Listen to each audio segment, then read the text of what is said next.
জিততে হলে গড়তে হবে নতুন রেকর্ড, যেটি হবে টি-20তে যুক্তরাষ্ট্রের সর্বোচ্চ রান তাড়া করে জয়, যা এর আগে ছিল ১৬৯।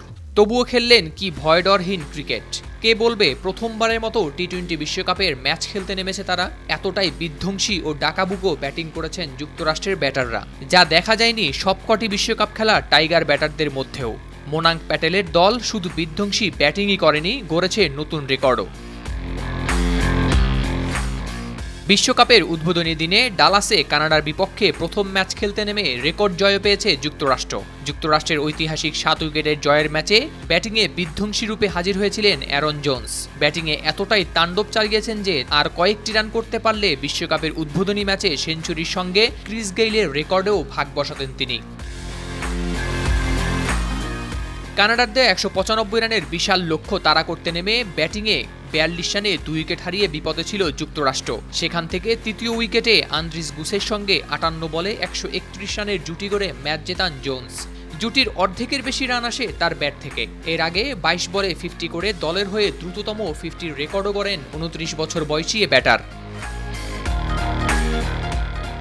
ইনিংসের ১৮তম ওভারে চতুর্থ বলে যখন ছক্কা মেরে যুক্তরাষ্ট্রকে ম্যাচ জেতান, তখন ৯৪ রানে অপরাজিত থাকেন জোন্স। এতে করে ৪০ বলের ইনিংসে ৬ রানের আক্ষেপ থেকে যায় তার। আর কিছু রান করতে পারলে নিশ্চিতভাবেই সেঞ্চুরিটাও পেতে পারতেন। ২৩৫ স্ট্রাইক রেটের ইনিংসে ১০ ছক্কার বিপরীতে ৪ ছিল মাত্র ৪টি। আর একটি ছক্কা মারার সুযোগ পেলে গেইলে সর্বোচ্চ ছক্কা মারার রেকর্ডে পারতেন ভাগ বসাতে। তবে বিশ্বকাপের ম্যাচে ইনিংসে সর্বোচ্চ ১১ ছক্কার রেকর্ডে বসতে না পারলেও ইউনিভার্স বসের ১০ ছক্কার রেকর্ডে ভাগ বসিয়েছেন জোন্স।